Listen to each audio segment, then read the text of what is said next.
Hello दोस्तों, नमस्कार। Helping thinkers के यूट्यूब चैनल में आप सभी का हार्दिक स्वागत है। आज है 20 जुलाई और एमपीपीएससी 2021 के मेंस का चौथा पेपर आज हो चुका है, जो एथिक्स से संबंधित है। आज उसके प्रश्नों के संबंध में किस प्रकार के प्रश्न रहे हैं और आपको आने वाली एमपीपीएससी से अगर आप जुड़े हुए हैं तो आपको आगे आने वाली एग्ज़ामों में आपको क्या फ़ायदा हो सकता है। ठीक है, तो यहाँ पर अगर 3 मार्कर की बात करें, 2 मार्क की बात करें, क्योंकि यहाँ पर 20 प्रश्न जो है लघु उत्तरीय प्रश्न पूछे जाते हैं। प्रत्येक प्रश्न 2 अंकों के रहते हैं। 20 प्रश्न इसमें पूछे जाते हैं जो 40 नंबर के बनते हैं। यहाँ पर पहला प्रश्न है, बुद्ध के इंद्वम प्रत्ययता सिद्धांत की व्याख्या कीजिए। प्लेटो के अनुसार कौन सा प्रत्यय समस्त प्रत्ययों को समन्वित करता है? कौन सा यूनानी दार्शनिक जो ज्ञान को नैतिकता का मूल आधार मानता है? अगला प्रश्न है, वह एक और ओंकार स्वरूप है, आदि पुरुष और आकार है, यह किसका भाव है? श्री अरविंदो की विकास प्रक्रिया के 3 अंग बताइए।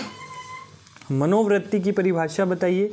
अभिक्षमता को परिभाषित कीजिए। रूढ़िवादिता को परिभाषित कीजिए। परानुभूति को परिभाषित कीजिए। मेयर और सालोवी द्वारा प्रतिपादित सामंगिक बुद्धि की परिभाषा दीजिए। नैतिक शासन को कार्य करने हेतु क्या आवश्यक है? नीति और सत्यनिष्ठा आपस में कैसे संबंधित हैं? नैतिक तार्किकता क्या है? नैतिक दुविधा से आप क्या तात्पर्य है?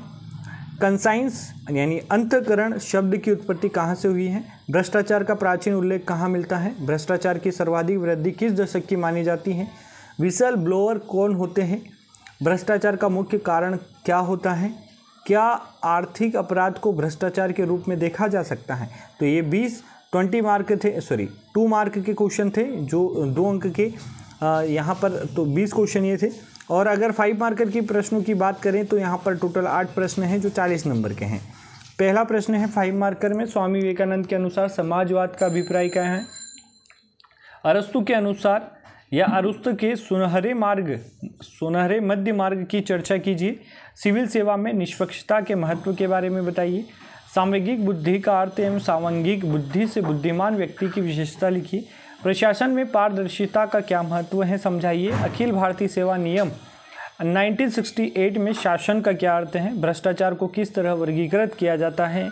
और भ्रष्टाचार पर संयुक्त राष्ट्र समझौता का परिचय दीजिए। देखिए, इसमें भी 8वां में जो है और में कोई भी प्रश्न जो है नहीं दिया है, 8 दिए, 8 को आपको हल करना है।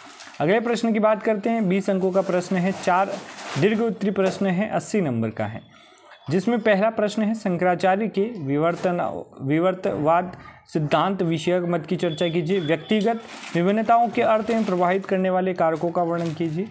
शासन और लोक सेवा में प्रभावशाली नैतिक मापदंडों को कैसे क्रियान्वित किया जा सकता है, विस्तार से समझाइए। भ्रष्टाचार के विरुद्ध संयुक्त राष्ट्र समझौते की प्रस्तावना का वर्णन कीजिए। तो ये 4 प्रश्न थे। इसके अलावा 2 केस स्टडी हैं जो यहाँ पर आपको दी गई हैं। केस स्टडी की बात करें तो पहली केस स्टडी आप यहाँ पर देख सकते हैं कि एक दिन सिद्धार्थ ने ग्रामीण इलाकों में एक रथ में कई बार सवारी की, क्योंकि वह बहुत उत्सुक थे। उन्होंने कई यात्राओं में एक बूढ़े, तो इस केस स्टडी को आप ज़रूर पढ़िएगा वीडियो रोक कर। ठीक है, इसके बाद में अगर आप देखेंगे तो इससे जो रिलेटेड प्रश्न पूछे गए हैं वो यहाँ पर आप देख सकते हैं कि आत्मज्ञान की खोज में बुद्ध ने 4 महान तत्वों की खोज की और उन्हें सिखाया। हालांकि उन्हें बौद्धों द्वारा एक धर्म के रूप में पढ़ाया गया था। समझाया कि इस पहलू में बौद्ध धर्म एक दर्शन है या धर्म।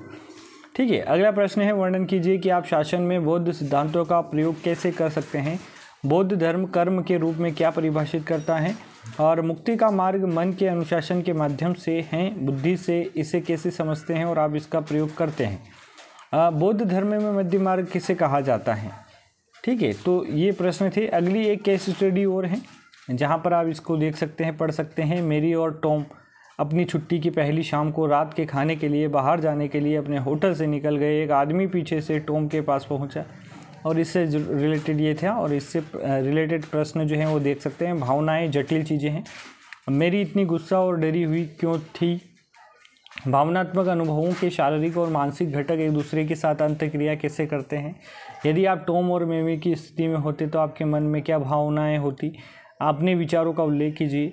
पैरासिम्पैथिक तंत्रिका तंत्र शरीर को आराम करने में कैसे मदद करता है, और केस स्टडी के संदर्भ में बताइए कि दो भिन्न बातें, तो दो भिन्न व्यक्ति एक स्थिति में कैसा व्यवहार करते हैं। तो ये 5 प्रश्न थे और ये था MPPSC 2021 मेंस का पेपर 4।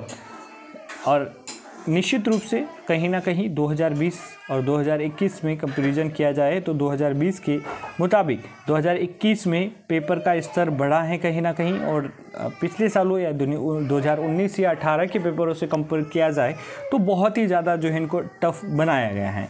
यानी अब पढ़ने में एक नए नज़रिए की आवश्यकता है। MPPSC से जुड़े हुए तमाम अपडेट के लिए सब्सक्राइब कीजिएगा हेल्पिंग थिंकर्स का यूट्यूब चैनल। बहुत बहुत धन्यवाद दोस्तों। नए वीडियो में मिलते हैं एक नए अपडेट के साथ, तब तक के लिए बाय बाय, जय हिंद, जय भारत।